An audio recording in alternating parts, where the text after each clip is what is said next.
Good morning and welcome. We'll call the meeting to order at 9:07. Just want to start off by acknowledging we have two joining us online, Trustee Long and Trustee Yegas, and Trustee Charchin sends her regrets this morning. We will start off with land acknowledgement by Trustee Burdette. Okay. Welcome to our division office located on the traditional land and territory of the Niitsitapi, Piikani, Kainai, Siksika, the Blackfoot people within the Treaty 7 region of southern Alberta. Thank you. And we will move on to O Canada.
Thank you. And this morning's O Canada was brought to us by the students of West Meadow Elementary. We appreciate their starting off our meeting with O Canada. We will move on to our consent agenda.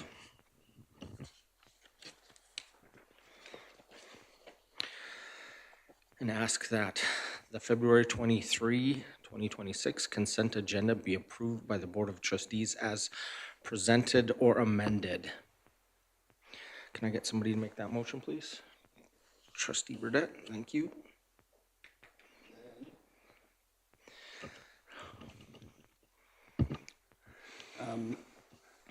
The board policies bit, I'd like to pull some, I have something I need to bring up on there. So item B8. Right. Okay, we will do that at the start of our discussion items. We'll do the consent agenda ones if that works. Sure. And is there any other items from the consent agenda? Seeing none, with the online attendance this morning, we'll ask for, is there anyone opposed? Seeing none, that motion is carried. Now on to emergent changes to the agenda. The recommendation is that the Board of Trustees approve the February 23rd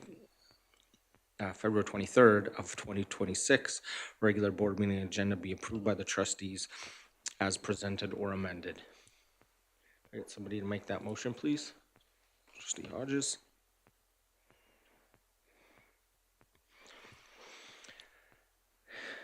Any amendments? Trustee Hodges? Just with the rural symposium coming up in the rural caucus, I think if anyone is attending that, we need permission from the board to all attend it. And I don't think we did that at the last board meeting, so I would like to add that in as an action item for anyone who wants to attend it. Okay, that would be E7.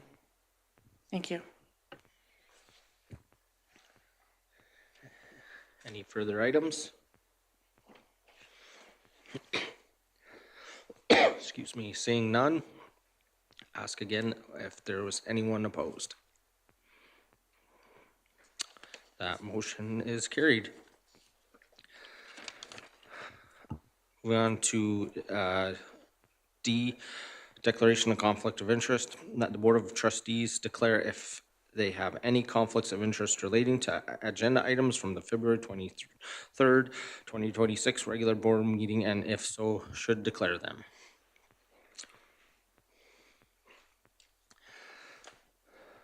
Seeing none, we will move on. Action items, E1, Appeal and Discipline Committee. Trustee Gimber will review the updated terms of reference for the Appeals and Discipline Committees with the Board of Trustees. We'll start off with recommendation number 1, that the Board of Trustees approve the terms of reference for the Appeals Committee as presented or amended. Can I get somebody to make the motion, please? Trustee Gimber, thank you. And I will turn it over to Trustee Gimber to present.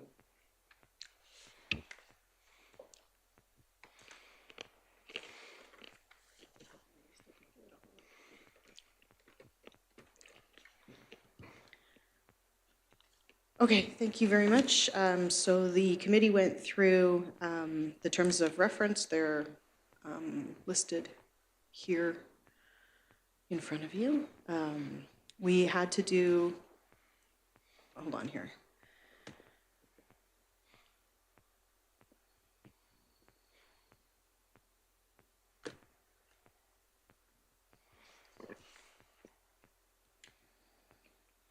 I don't really know if there's much we need to discuss about this right now. The changes are in front of us. We do have the link to policy 14 was added into here.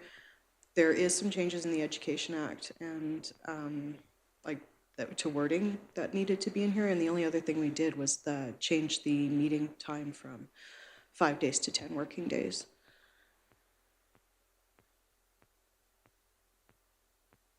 Was there anything else we needed to discuss on there?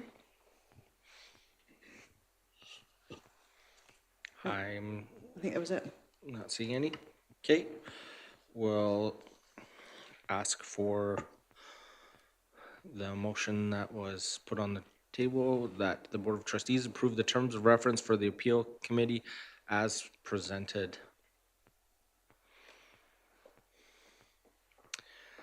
Seeing no further discussion, call the question. All those opposed? And that is carried. We'll move on to the terms of reference that for the Discipline Committee portion, and the recommendation is that the Board of Trustees approve the terms of reference for the Discipline Committee as presented or amended. Trustee Gimber, are you willing to put your name on this one as well? Perfect.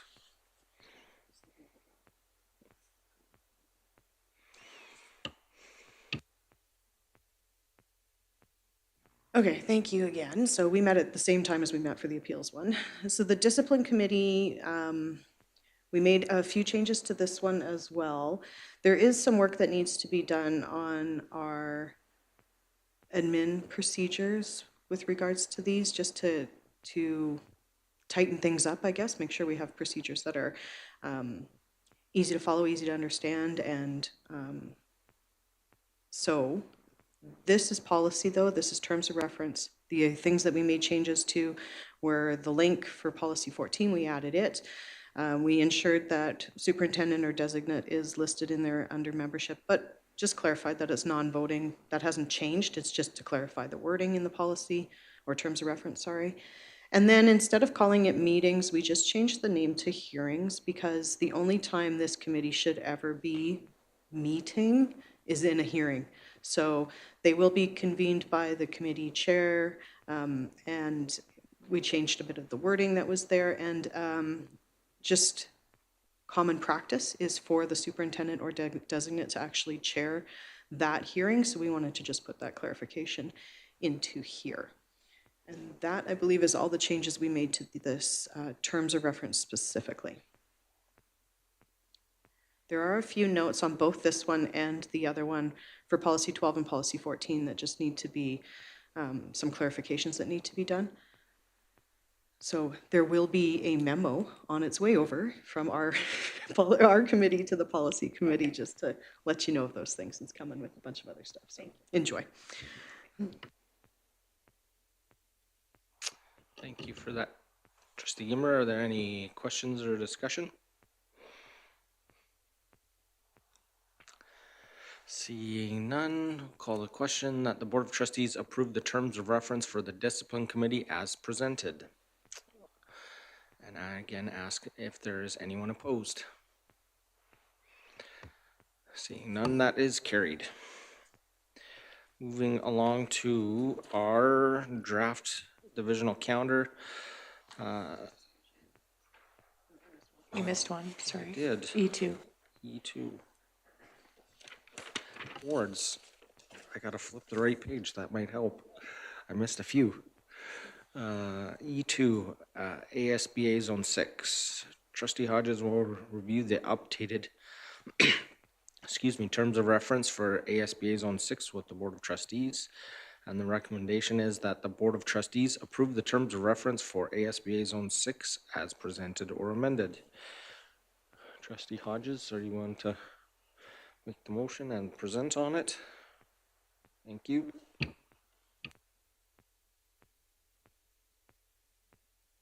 Thank you. Just Kathy is our chair of our representative for this, but I'm just, with her not here, just speaking on behalf of her. So we went through the Zone 6 representative terms of reference. There's just a few little changes that we put into it, where the bullet points represent the board's position and interest at all Zone 6 meetings as the voting member. And then all communication to the board will be shared in camera from ASBA in Zone 6. And then alternate becomes voting member in the absence of primary representatives or assignment. We just wanted to make sure that if nobody was here to explain this, that this was clear how the ASBA Zone 6 representatives worked along with the alternates.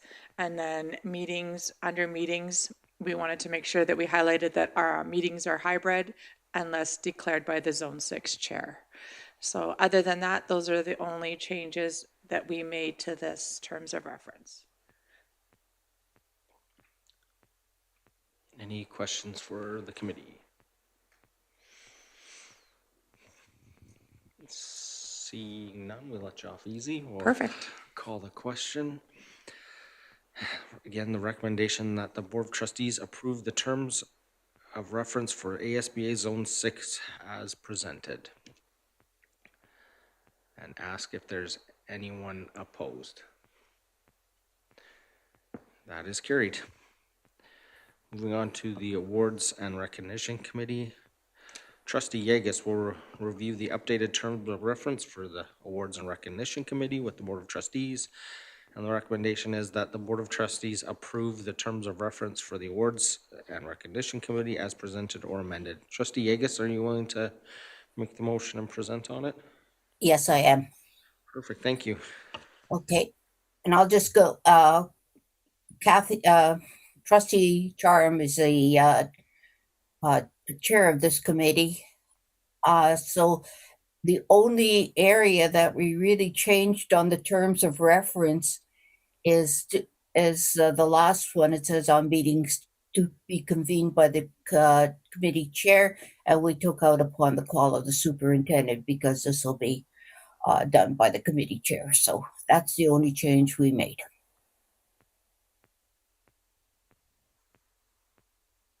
Any questions for Trustee Yegas? Seeing none, we'll call the question that the Board of Trustees approve the terms of reference for the Awards and Recognition Committee as presented. And we will ask if there's anyone opposed. Seeing none, that motion is carried. Moving on to E4, ASBA Friends of Education nomination.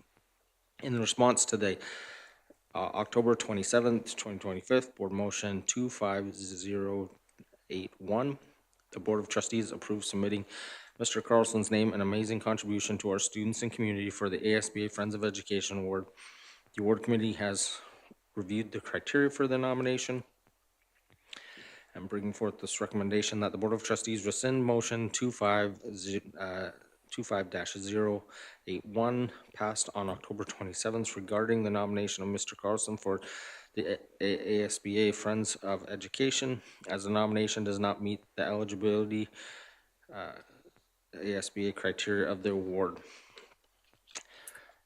I'll move that. Thank you, Trustee Yeagas. Would you like to speak to that, Trustee Yeagas? Yes, I would.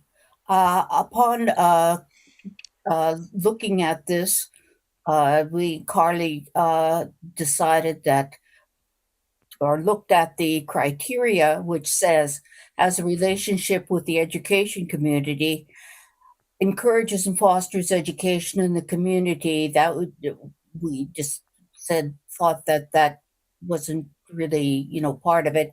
Delivers a significant benefit to students. I get he does, yes.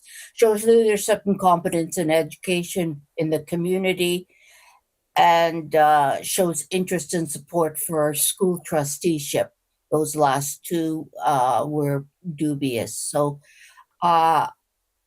because he didn't really fit under this criteria for it, we then decided that that we're not to put the name forward.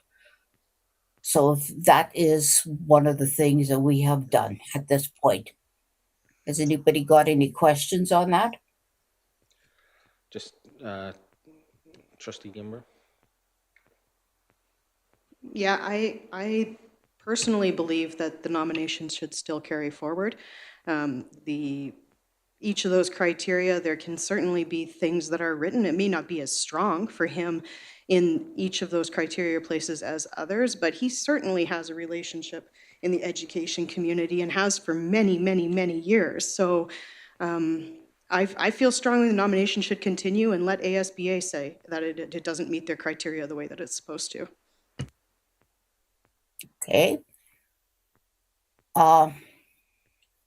Any other discussion? Questions?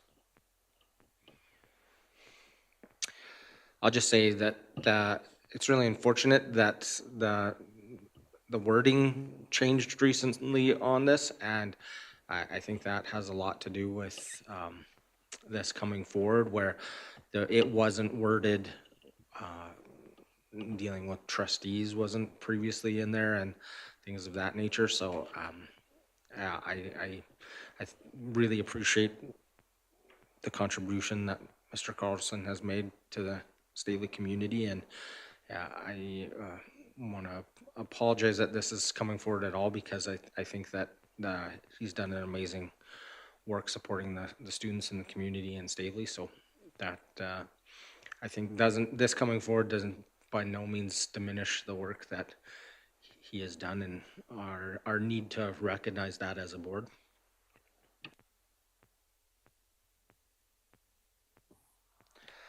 Seeing no, go ahead. I'd like a recorded vote, please. Okay. Request for a recorded vote has been made. And the recommendation is that the Board of Trustees rescind motion 25-081 passed on October 27th of 2025 regarding the nomination of Mr. Carlson for the ASBA Friends of Education, as the nomination does not meet the eligibility ASBA criteria of the award. And I will ask for anyone opposed. And that is defeated. Did you with Trustee Yeagas voting opposed as well? Nikki, I don't know if you saw that. It was everyone in person and then Trustee Yeagas. No.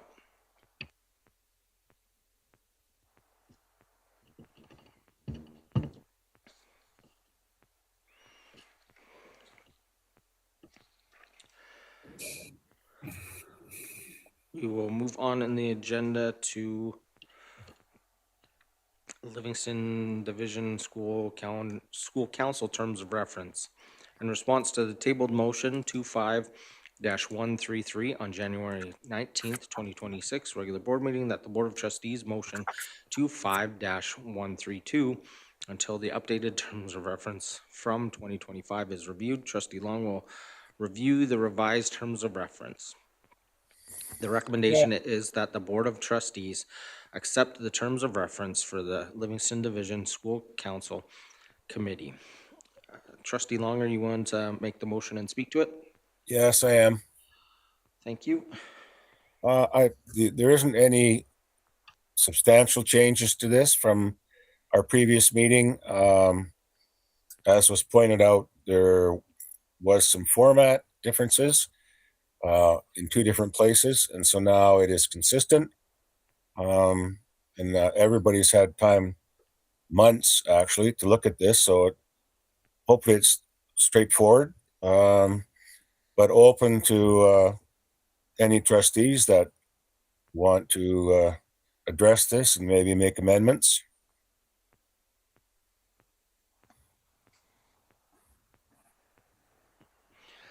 Okay, we'll open it up for discussion.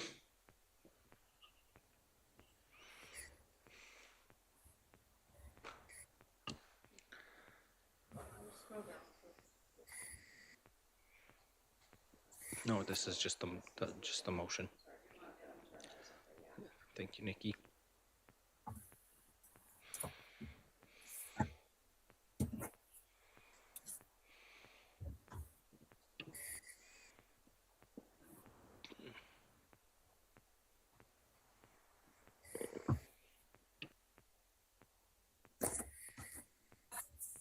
Not a red line edition.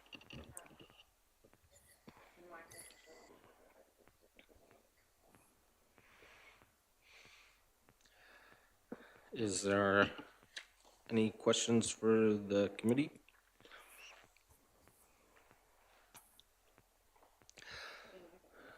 Trustee Gimmer and then Trustee Hodges. Okay, so down under membership, it has at least one member of the advocacy committee at the second and third meetings of the school year. All trustees are expected to attend the regional school council meetings, but this is Livingston School Council terms of reference, right? How do they fit together? Not,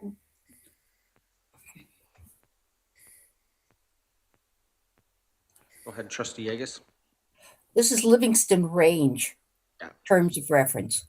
Regional This, School Council. regional school council, yeah.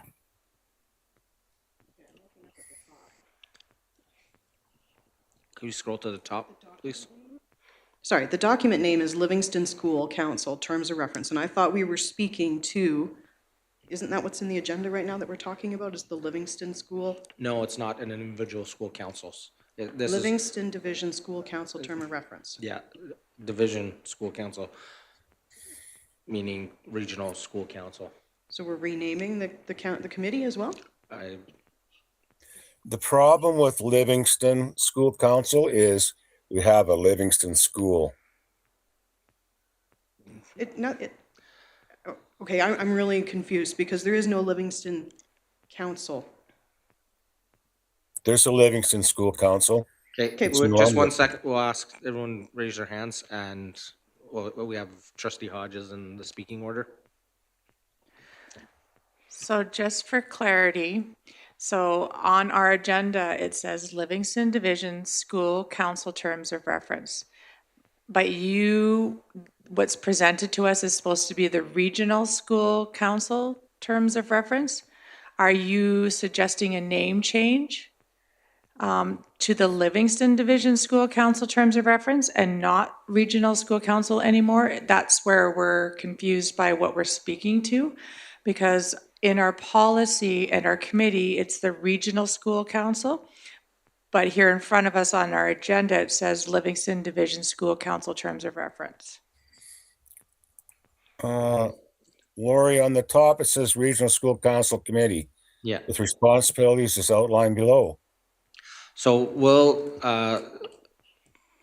change on the agenda to regional school council to avoid any confusion, because that wasn't the intent of the motion. So regional school council committee. It looks to me like everywhere on here, it says regional school council. Yeah.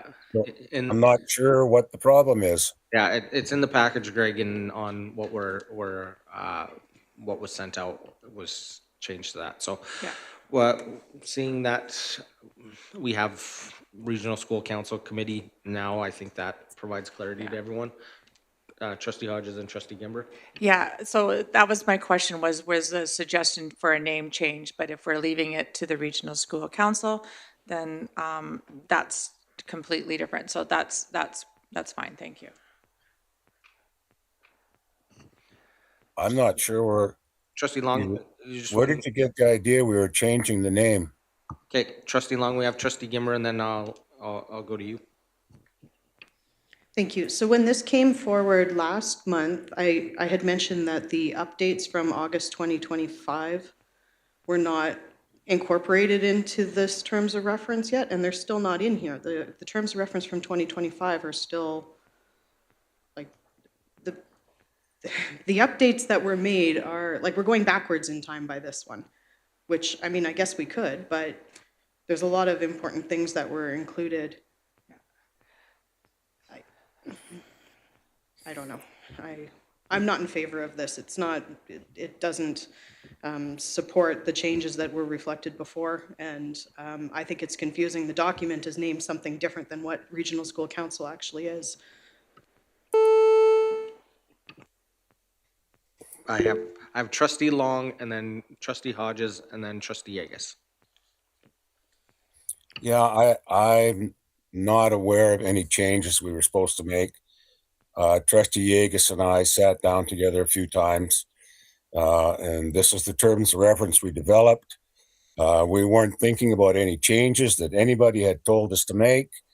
And if the board doesn't like this, I suggest after 5 months of this, that we just call the question, vote on it, either accept it or reject it, and let's quit wasting time on something as frivolous as some wording of the terms of reference, because the people on the committee will be able to do their job. So I call the question. Trustee Long, we have two in the speaker's queue, so unless the board is unanimous, we will allow those two in the speaker's queue to speak. Is there, ask for anyone opposed to calling the question? So we have a hand raised in the room, so it's not unanimous, so we will move to Trustee Hodges and Trustee Yegas. Thank you. Not to diminish the work that the Regional School Council has done, and I appreciate this coming forward. I was confused a little bit too, because in policy under our committees is the updated Regional School Council terms of reference.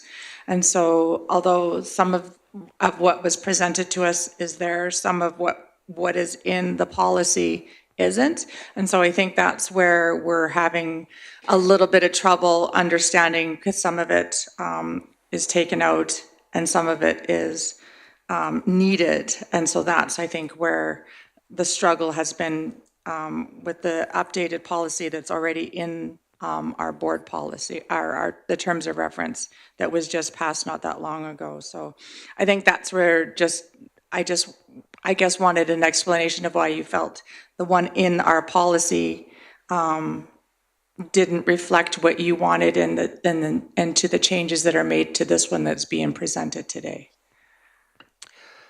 So I have Trustee Yegas, and then if there's no one else, we'll turn it over to the mover to close.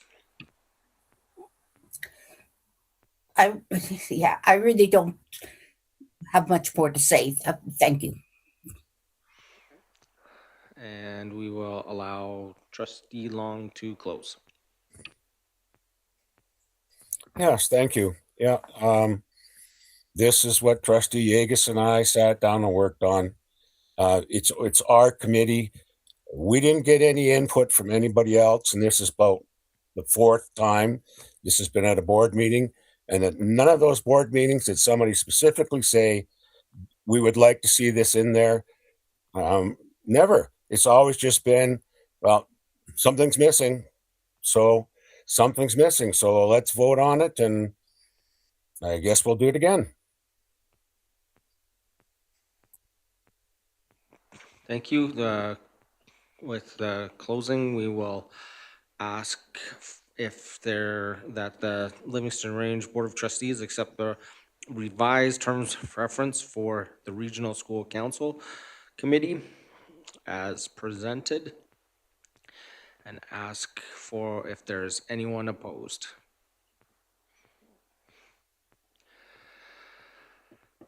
We have 3 opposed. That is a tie, so the motion is defeated.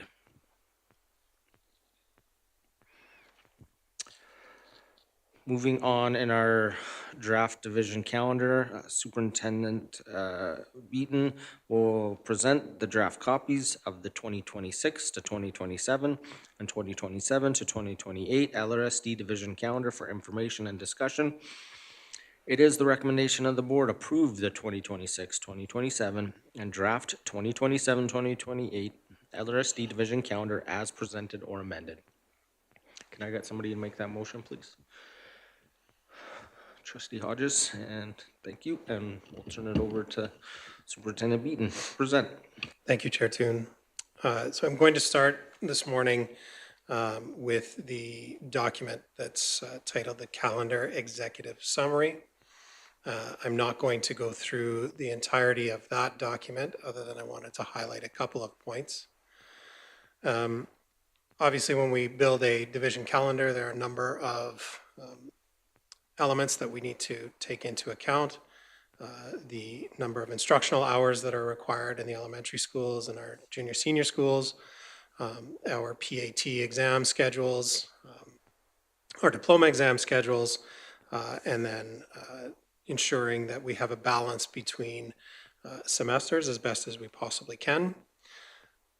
I believe that the calendar that is being presented for the 2026-27 school year, as well as the 27-28 school year, does balance those pieces and takes into account the need for professional learning for our staff, as well as a balance in terms of when those days fall throughout the course of the school year.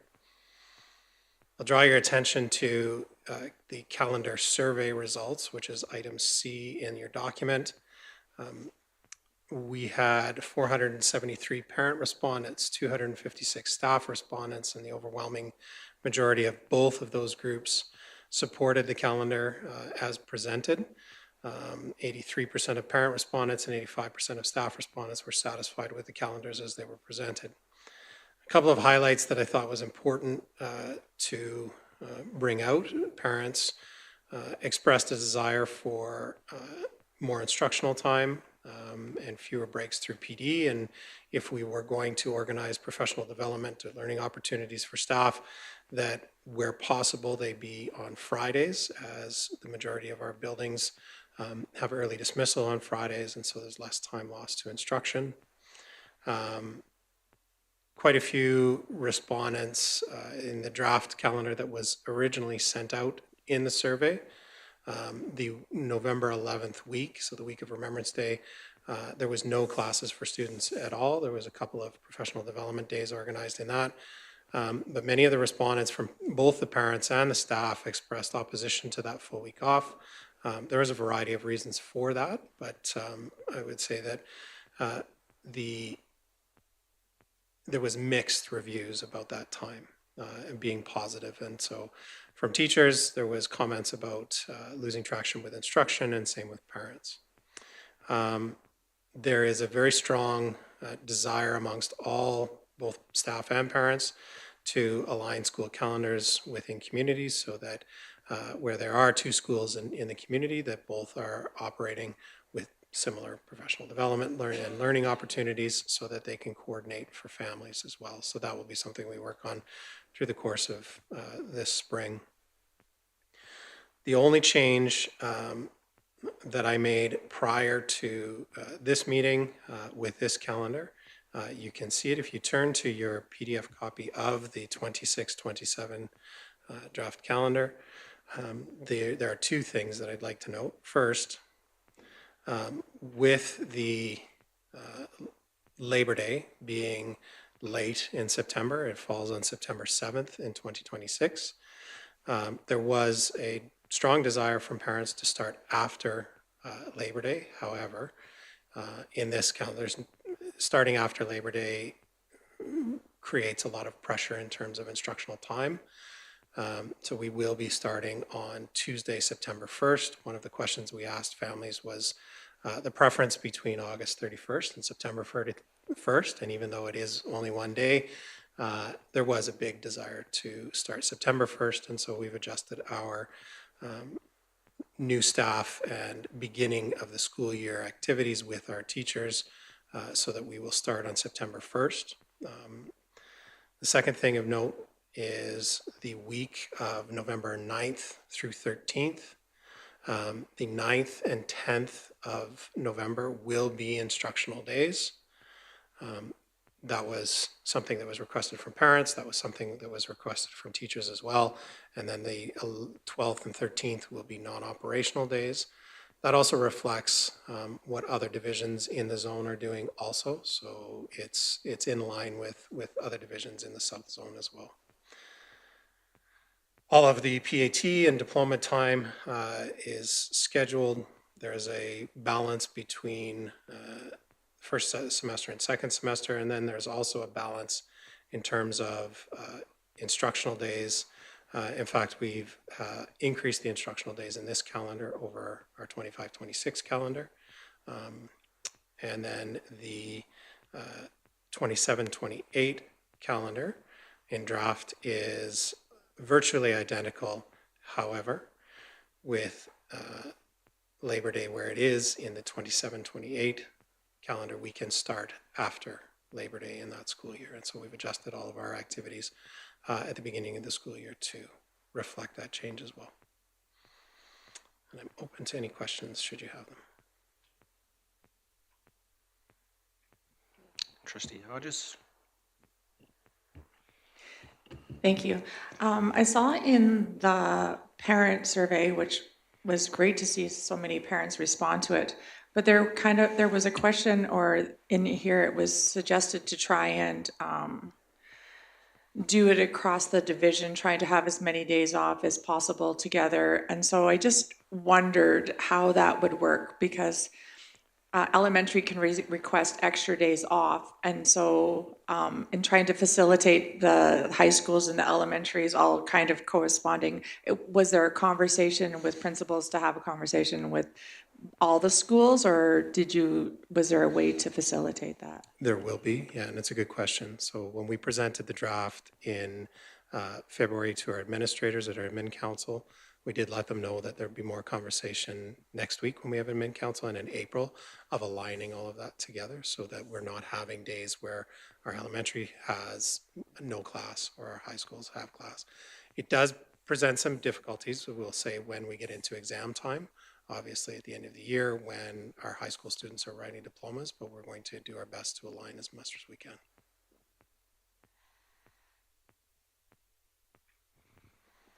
Any further questions?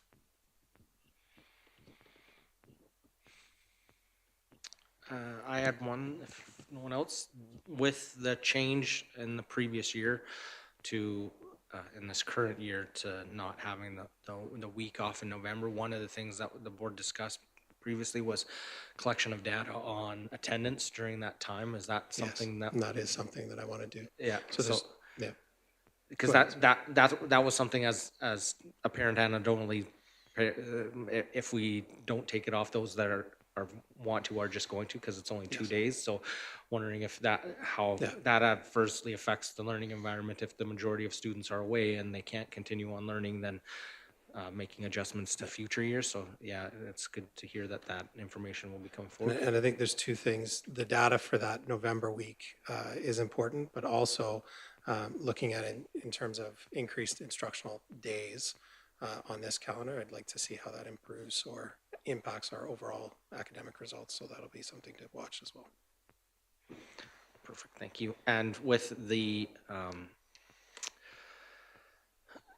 split in this upcoming year of starting before Labor Day, if there's a way to track kind of how that attendance affects things as well, because we know how important the start of school is, and if we have a high number of students not coming till then, how does that affect teachers in classrooms being able to get everyone up to speed at the same time and at the start of things? And just to piggyback on previous comments, one of the things that consistently hearing is frustration within community schools not collaborating when it's not whether one has a day off. They won't have common calendars where one, even in the same week, there's been a few occasions where one school is closed and then the other one isn't. From an operational efficiency side of things, the buses are running, parents are struggling with scheduling with families. So if there can be a way that if there needs to be a day off, that it has to be approval has to be done jointly at schools to find the best days instead of pairing off these few. It doesn't happen a lot because high schools don't have a lot of extra time, but there have been a few. I think of some of the junior high optional days that are happening at Willow Creek are different than what the PD days are for the elementary school, and that one has come up repeatedly. So thank you. Any further discussion? Seeing none, thank you, Superintendent Wheaton, for the presentation. We will call the question that the Board of Trustees approve the 2026, 2027, and draft 2027, 2028 divisional calendars as presented. And we will ask if there is anyone opposed. Seeing none, we will move to our last agenda item for action items, and it is E7, approval for rural symposium. Trustee Hodges, do you have the wording for that we can send off to Nikki? Sorry, Nikki, I should have done that while we were doing the other stuff. Anyone seeking, Rural Caucus is tied to the Rural Symposium, and so if anyone is wanting to attend the Rural Caucus, they just need to put their name forward. I guess, just anyone wanting to attend the Rural Caucus. What is the date, sorry? March 1st. March 1st. And that would be for clarification, personal PD funds? Yeah. Okay. Thank you. Maybe we should include that in the motion just to clarify that. Thank you, Nikki. Yes, Yeah. please. Thank you. Any discussion? Yeah, go ahead, Trustee Burdette. So do we want to know now who wants to go? Okay, I want to go. Should we do a show of hands? Yeah, if everybody can show their hands. So we'll include Trustee Charchin as well, just in case that I see that Trustee Yegus is no longer attending, but Trustee Long, go ahead. I'm just putting my hand up. Perfect. You had the virtual and the physical one here. You had both spaces covered. We seeing no more any more discussion. We will call the question on that the Board of Trustees approve the personal PD to attend the March 1st Rural Caucus for Trustees Burdette, Hodges, Gimber, Toon, Long, and Charchin. And we will ask if there is anyone opposed. Seeing none, that motion is carried. Thank you. And lastly, from our consent agenda, we had a request to pull B8 policy. And so I will turn the floor over to Trustee Burdette. Okay, and going through the policies that were there, I noticed there's one for sure. And I had a note of which one it was, and I didn't bring that. I could look it up if you want. Anyway, that was passed and really hasn't had anything done with it since that. Or I don't think there has been anything done with it since that. And so I'm just wondering what we do with policies that are carried and then we don't follow through on what we were supposed to do with them.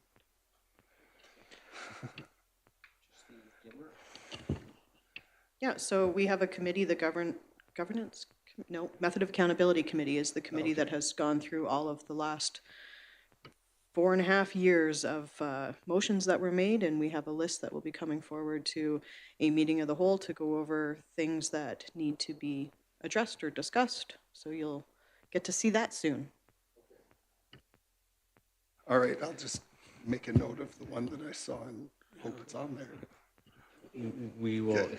eagerly anticipate it coming forward. Yes, with Trustee Charchin not being here this month, the committee wanted to wait till she was available to come and bring forward that as well. So that'll be on next month's agenda.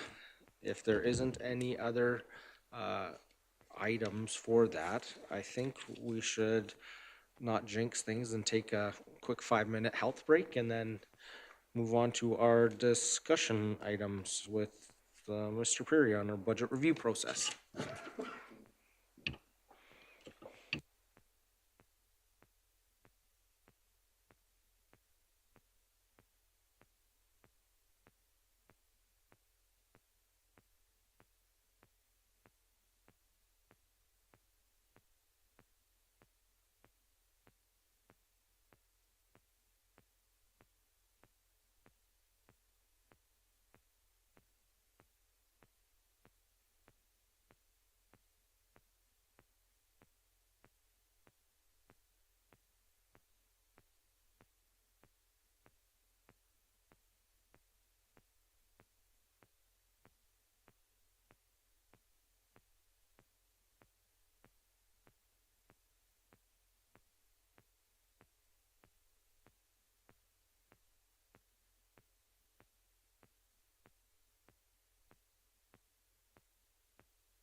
Trustee Long and Trustee Yegus, just checking to see if you're back from break. Yes, I am. Thank you.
Okay, we will call us back to order at 10:01,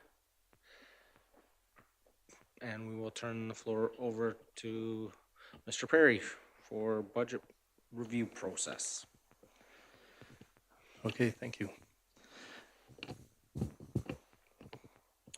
So with the agenda package was sent out a budget calendar. This is typically what we share, and I speak to that and then add a few other additional comments. So I'm assuming that board members have had an opportunity to look at that. So I'll just briefly go through kind of the month to month and identify the major things that happen in within those months. So the budget process is a full year process, whether it's preparing the budget or approving the budget and monitoring the budget after the fact.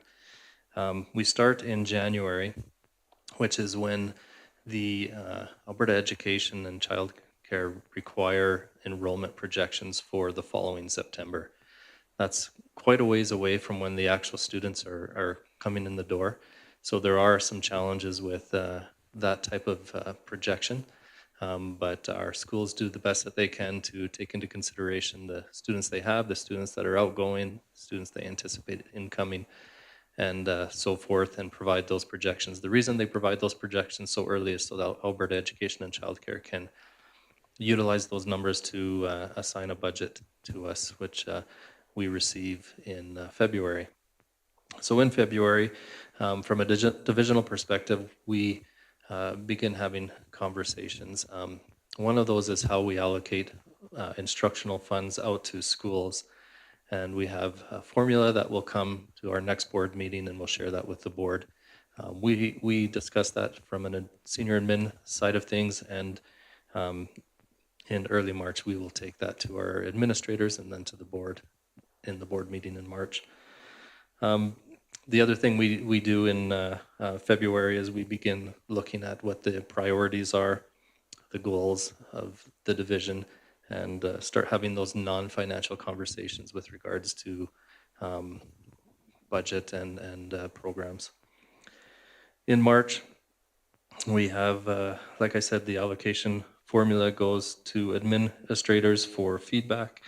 We also talk about the budget that's been released in February, and we provide a budget impact, and we have a discussion with regards to that with administrators. That is also something that we bring to the March board meeting. At times, we have enough details to be able to provide what the actual impact will be to the division from the announcement. At times, depending on the release, we don't have all the details, and so we provide what we can at that point. When it gets to April, that's where we provide schools, departments, the board with budgets and allow them to go through their budget and provide more detail with regards to where their dollars will be expended, how they want to budget for. We get to May, we amalgamate all the information we receive back from schools, departments, and the board, and we amalgamate that into a budget report that's provided by Alberta Education and Childcare. And we bring that to the board for approval at the end of May. Throughout the year, we have quarterly reports. So to monitor the budget after we've already created the budget, we have quarterly reports that are brought to the audit committee, and then the audit committee goes through the variance analysis, which is where we are compared to the budget, and we talk about those things and identify where there's concerns or highlights, dollars that we don't anticipate expending, and we bring that to the board. The audit committee brings that to the board in their monthly board meeting. When we get to September, we identify what the actual enrollment is and identify how that will impact the overall budget going forward. Because at the end of the year, although the money we receive from the budget that has been announced will not change, we do have to set up a payable or a receivable if we owe the money. If we have fewer enrollment than we anticipate and we owe money back to the government, we have to set that up as a liability or as a payable at the end of the year. So it does impact our overall financial position. If we have more students, then we actually have a receivable, and we get that in the following year. November, we bring forward in October, an audit is occurring, and in November, we bring forward the audited financial statements. And that is kind of that budget calendar in review.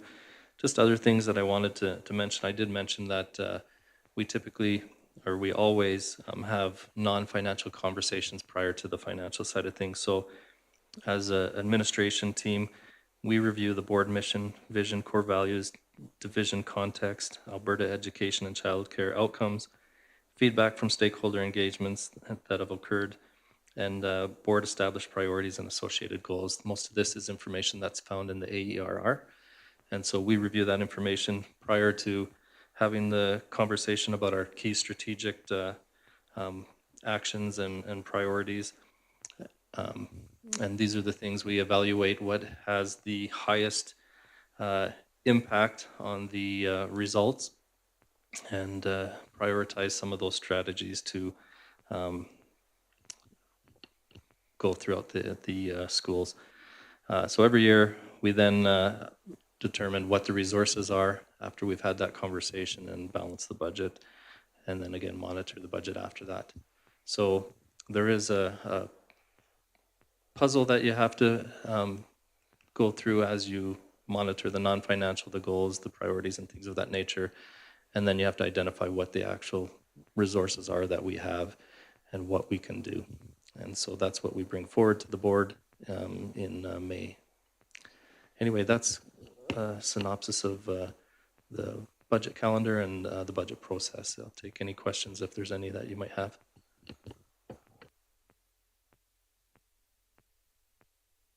Any questions for Mr. Prairie? Trustee Hodges? Thank you.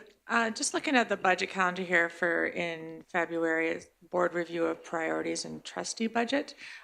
Just wondering if that was still going to come forward at a later time for us to just be able to go through that. So that is part of, maybe Superintendent Beaton can speak to this, but this is part of your ongoing process of determining what your priorities are and your goals and things of that nature. It's attached to the AERR, the Annual Education Results Report, and that's what we go to as our document, as our source to identify what it is that the board has established as their priorities. Then we take that information and determine what our strategic plan will be going forward. So it's in February because that's when we're looking at that information. And I can add to that too. Yes, the simple answer is yes, we need to sit down and go through priorities further, and we'll do a little bit of that this afternoon. We did it earlier in January. We talked about mission, vision, values, and we'll continue those conversations.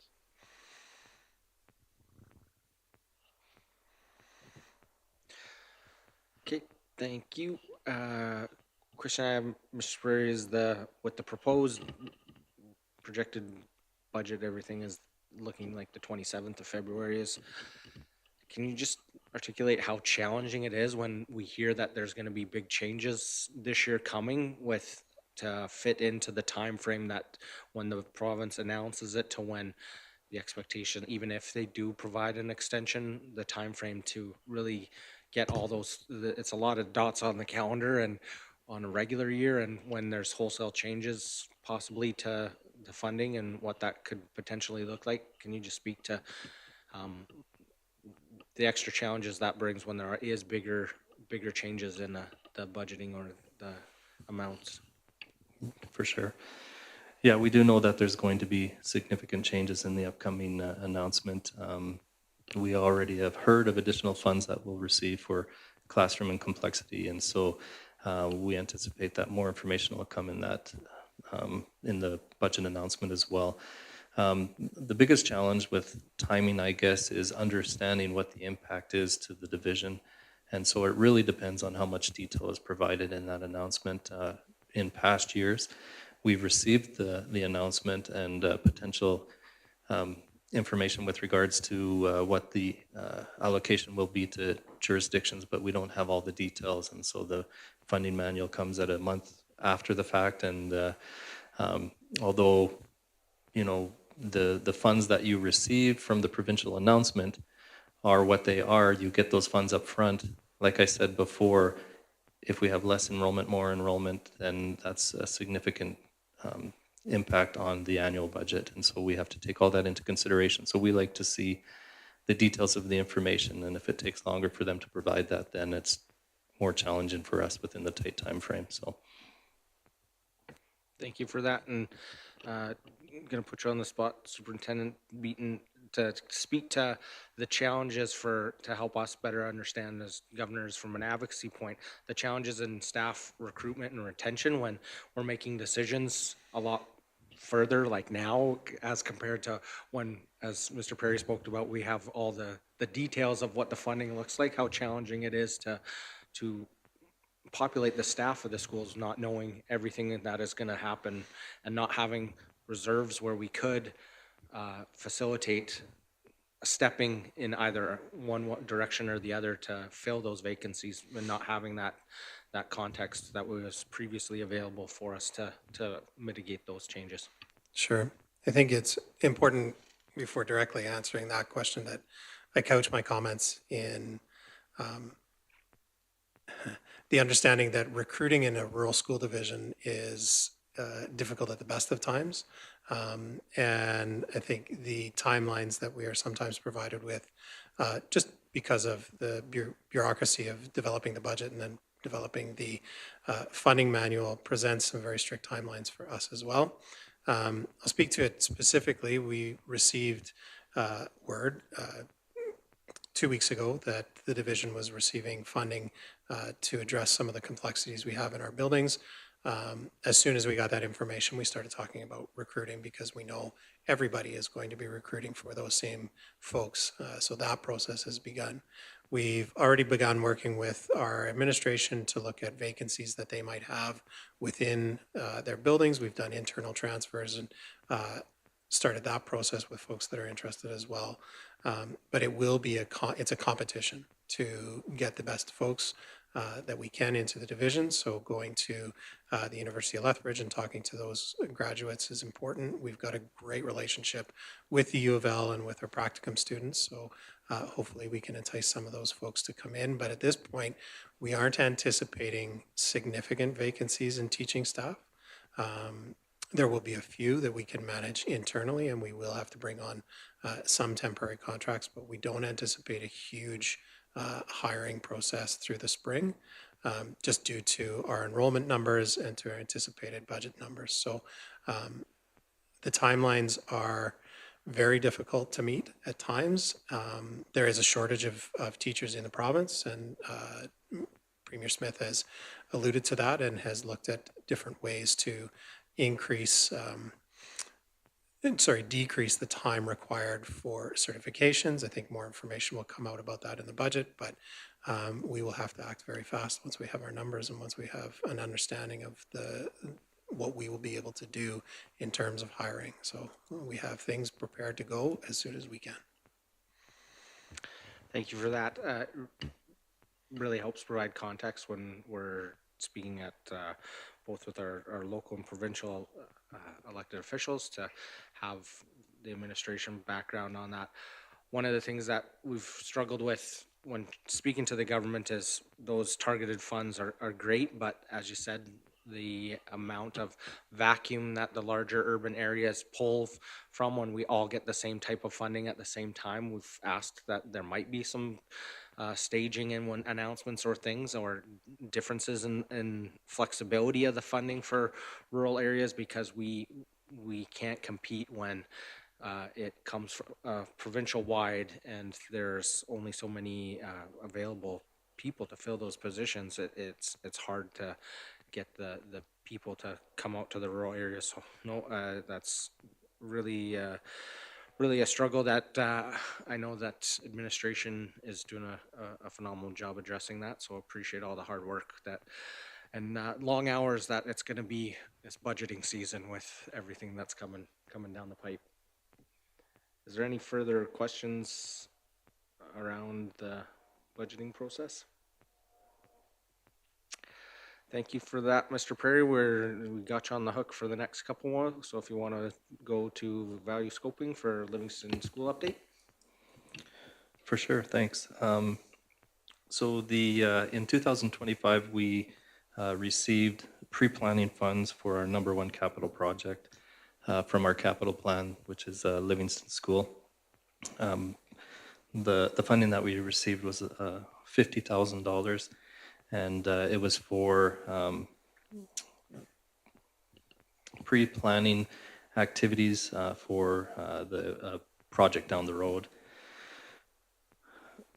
We completed a facilitated stakeholder community engagement on June 17th of 2025, where we involved students, elementary and senior, junior, senior high, as well as a community event that allowed for feedback in relation to what the project would look like out in Livingstone. That information we utilize in what is now called the upcoming value scoping session. And so we are prepared to do a value scoping session on March 4th and 5th, so within a week and a half or so. I just want to read a little bit about what a value scoping session is. It says value scoping session aims to identify solutions for the Livingstone School that provide the highest value for money while maximizing the utilization and functionality of school infrastructure to optimize the learning environment and educational program delivery. Value scoping is a structured problem-solving process based on the value management discipline using function analysis to develop a range of alternatives and achieve consensus around a preferred solution that provides the optimum balance that maximizes functionality and minimizes cost. The input and engagement of all participating stakeholders is critical to ensure that a broad range of perspectives are considered in the development of and evaluation of the potential options. An optimal outcome is a consensus around a preferred option. However, decisions related to school division capital plans rest with school jurisdictions and their locally elected boards of trustees. Recommendations for eventual project approval are responsibility of Alberta Education in collaboration with Alberta Infrastructure. And typically a value scoping workshop is completed to clarify scope and cost for the proposed school modernization projects. However, it is also to be effective in identifying solutions to a regional context involving multiple organizations or programs. So that's a little bit about what a value scoping session. It is by invitation, so the initial engagement is open to all stakeholders. We take that information and we utilize it in a value scoping session that's facilitated by an architect/engineering firm, which is a requirement in order to facilitate those. So the upcoming value scoping session will include members of the municipalities, the school, the board, senior administration, our departments such as learning supports, maintenance, school council representatives, fundraising rep, and so forth.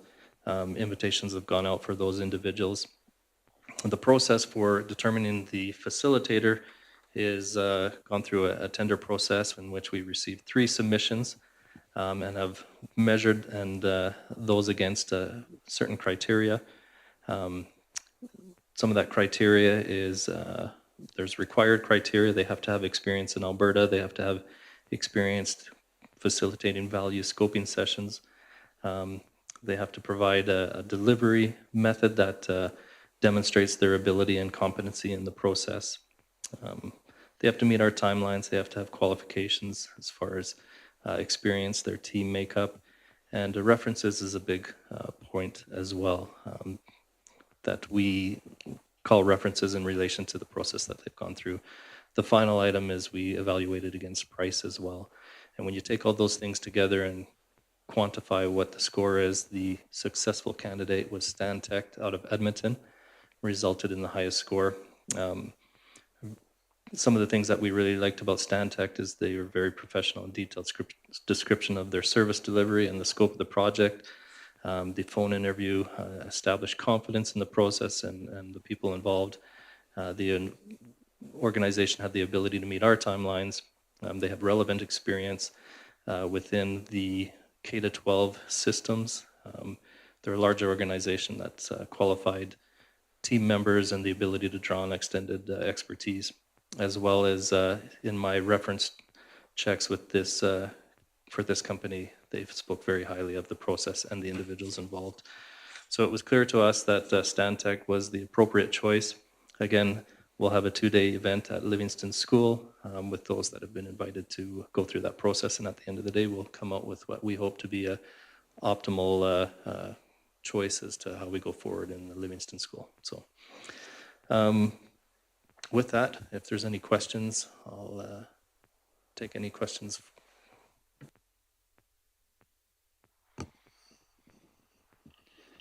Thank you for the information. We have Trustee Yegus.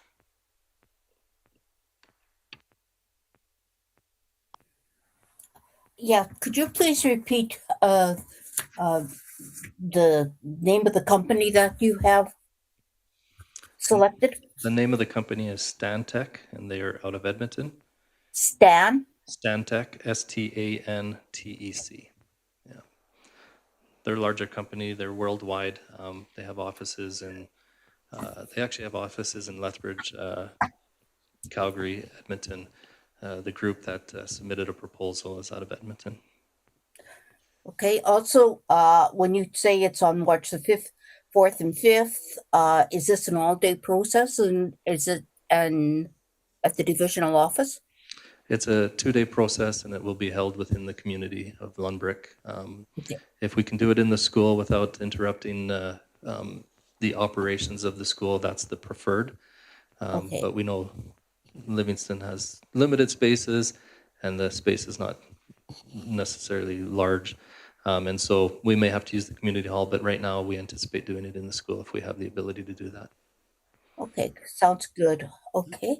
Yep. I guess those are all the questions I have right now. Thank you. No problem.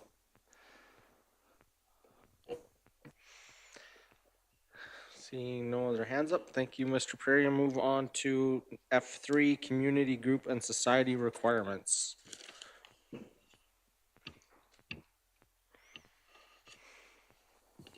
Okay. So just what I take from the agenda item as far as, let me just organize my documents here. Information regarding insurance requirements for community groups and societies. We typically have a couple of groups that are associated with the schools. School councils, societies, parent groups, community groups.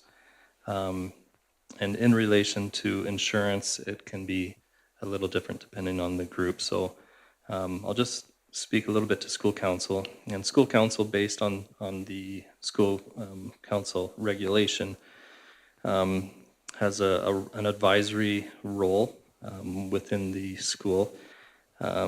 So they're an advisory body. They're unable to incorporate or become a society. unable to raise funds requiring a gaming license can receive donations, but all funds need to be recorded within the division's records.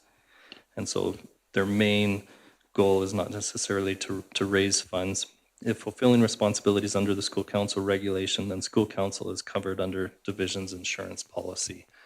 So that may have already been known, but school councils, if they're performing any act under the regulation, they can be part of the division's insurance policy, and no additional insurance is required. If they're doing things that are outside of that, then they may need their own insurance. When it comes to societies or associations, they are separate legal entities.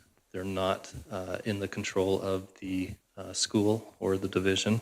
They have their own separate boards, bylaws, and things of that nature. They're to be at arm's length from schools, so again, not under the control of the school. They typically their rate, whatever they're created for is usually their purpose. In many cases, it's for fundraising for the school if they're associated to the school. So they have access to being able to access gaming license, so they can do a casino nights or whatever and receive funds that way, whereas a school and a school council cannot do those things. They can also apply for grants that are unavailable to school divisions. And so you can see why in many cases a society is created to raise funds for the school and to be able to cover some of the things that our division budgets don't cover. The change that occurred in the past is that it's not any different than what I just explained, but the process in the past was that we have a broker, insurance broker, that has allowed insurance to be provided by them for some of these societies and associations. The process used to be that it would all go through the division, so the division would be the in-between person communicating with the society and then communicating with the insurance broker. Many divisions in the province found this to be cumbersome and didn't understand why there couldn't be a direct link between those societies and our broker. And so that's kind of where the change occurred. And so information was provided to the groups that were receiving, and I know this is a few years back, but so people may have changed and there may be a misunderstanding or not an understanding of how it works. But they have the ability to go directly to the broker versus having the division as the middle person and providing communication back and forth. And so when societies that are linked to the division, especially as fundraisers and things of that nature, if they communicate with the division or through the school with the division office, we have a little promotional, not a promotional, but a little information document that can be sent out to those societies and so forth. And it does provide contact information for our broker, which is Marsh, and contact names, numbers, and things of that nature. So if, as you as board members are out talking at the school councils and this information comes up, you can let us know and we can provide that information to the societies that you may be hearing from, the fundraising groups and things of that nature. So yeah, if there's, I wasn't quite sure exactly, so that's kind of the direction I went. If there's additional questions, then certainly you can ask, and I can, if I don't have the answer, I can find out and get back to you. Okay, thank you. Trustee Hodges? Sorry, Jeff, I just need some clarity a little bit. I think I understand what you were talking about. I just want to make sure. So, the societies, like for the insurance purposes, it's to cover the parents that are volunteering, or what is the requirement for them to have the insurance if they're a society? So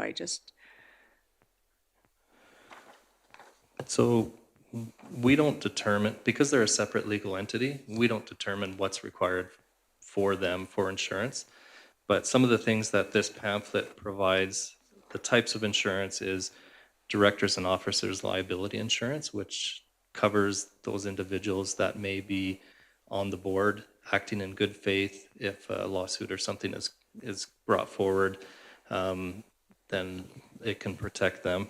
Crime insurance, if there's something that occurs within their society where, funds are fraudulently removed or taken, misappropriation of assets, then there could be a policy in place for that. Contents insurance, if they fundraise and this would be something like Willow Creek Comp has a community football society association which purchases a lot of contents, a lot of football equipment. They could have contents insurance to cover that in the event that there's a fire or something of that nature, right? And program details insurance as well. So those are the types of things that are named on here. We as a division don't tell them what insurance coverage they need, right? But they can have a direct linkage to our broker and access these types of insurance. We have insurance for board members. They're covered under our insurance policy. In the event that somebody comes forward with a lawsuit, and names individual trustees, they're covered under that type of insurance. It would be similar to things of that nature, which is encouraged, but because they're a separate legal entity, we're at arm's length from them, and we don't determine what they have, but encourage them to have something in place that'll protect their board members. Yeah, go ahead. Thank you. Just one more question then. So are you going to send this out to school councils to share with maybe the societies, or is this something that you would like us as board members that we've been made aware of and can share with them? If you think that I need to, like we have shared it in the past, and it's probably a good idea to share with school councils through the administrator again, we can do that. We can share that with them, and so that we know that people change and may not be familiar with the information that's available, and so we can provide that through our administrators to the school councils. Thank you, because I just know that one society has been created not that long ago, and they probably are not aware of something like this. So. For sure, yeah. Amber? Yeah, thank you. Can you speak a little bit to insurance requirements for these associations to use our property? So fundraising groups that want to use our property, so events that occur from an external organization that's not supported by the school would be required to acquire insurance for that activity. So any community group that uses our facility, we require them to have insurance or to purchase insurance, and there's a policy that our broker allows for that as well. And it's what it does is it protects the division's insurance policy, and so the division is named as additional insured in that policy to prevent claims coming and going against the division for activities that are not necessarily our activities. Does that make sense? You can follow, yeah. Is that something that's new? So it's not new, but the process for it is new now. So we have now where community groups, the school is sending them to a contact in the division office, and that information is coming from there. And we are enforcing it more diligently to ensure that our policy is protected by ensuring that those groups have insurance. So some groups that may not have been required to have insurance in the past or demonstrate that they've had insurance, then yeah, it would be new to those groups. Yeah, and so it's something that's come out within the last couple of years from our insurance. RMIC is our insurance group, and that where we require insurance to be in place to protect our insurance policy so that claims aren't coming against our insurance policy and driving premiums up for the division. So just to clarify that's our insurer who's now requiring that it wasn't a change. Divisional policy didn't change. Divisional process changed, but within the last couple of years, it's a change through RMIC, and we're enforcing it more than we have in the past. And I see Trustee Yeagis's hand, but just a follow-up to Trustee Gimber, does that include meetings for those groups within the building? So not the fundraising themselves, but they're having the, because a lot of times the society meets with, in conjunction with school council, so now they're apparently getting a bill for those meetings as well? Detailed scenarios like that, we'd have to take into consideration, but a group coming in to meet, yeah, they have to demonstrate that they have insurance to offset. Yeah. Okay, It's either they pay or we pay. yeah. Has there been any discussion on, for groups that are specific, it's not a community group coming in and just using the space that's not associated, but where it's sponsored and promoted and entirely to the benefit of the school division? Has there been any discussion about waiving those fees for those such groups where it is a fundraising for the school, tens of thousands of dollars to that, or whatever the amount is, to that, there would be a process for waiving that fee? So again, it really depends what the activity is. I mean, a school-sponsored event would mean that the school staff are attending and participating and things of that nature. If it's an external group hosting the event, then regardless of whether it's a fundraising group, we have to protect our insurance policy from what could occur. We're not necessarily at that event and ensuring that everything is within what we would require. Yeah, I get that. The challenge is when it's traditionally in the past, it's hard to tell if it's completely away from the school because it's held in the school, it's promoted by the school staff are involved with it, but technically this group is running it, so that's where the questions have arisen, where it's hard to tell the lines of where and if it needs to be completely separate of that. But just to clarify, what I'm hearing is that there could be more discussion about that, or there hasn't been any more discussion on it, just to on that. Yeah, so when requests come in, we have a discussion with regards to whether it's a school-sponsored event. If it's a school-sponsored event, then there's no additional insurance required, right? If it's a fundraising group utilizing our property, exclusively, school's not involved. I mean, they may be supportive of it because the funds are coming to support the school. It's an external group providing the event, then there's insurance coverage for that. And, even fundraising groups that are providing the funds back, it used to be that we allowed them to use the schools at no cost, but that was a cost to our maintenance department. Our maintenance department, is in a deficit position, and so now those fundraising groups are going to have to pay for the additional custodian, the additional utilities and things of that nature as well. It's similar. This is one of those components where insurance is an additional cost, and the division shouldn't necessarily have to pay those funds out to for these events. And so they just need to be taken into consideration with what the costs are as part of the fundraising group. So, but again, I'll go back to when it's the school providing the event, then that's under our insurance policy. Okay, thank you. Trustee Yegus? Yeah, I guess my question is with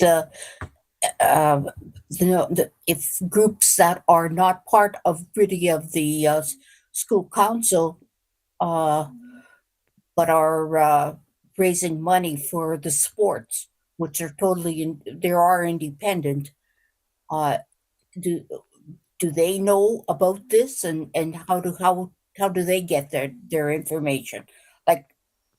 Like are they aware of all of these factors that you have talked about?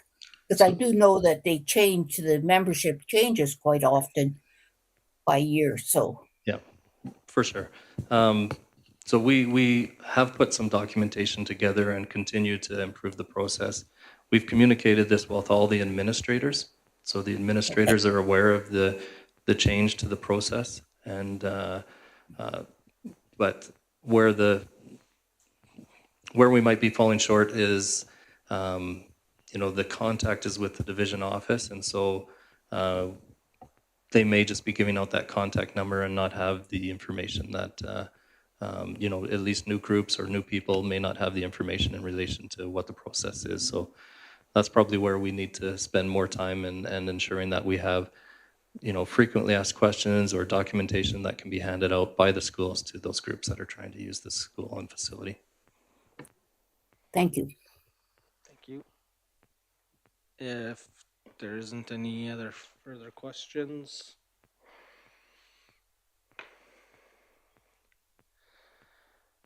thank you. Thank you for that, Mr. Perry.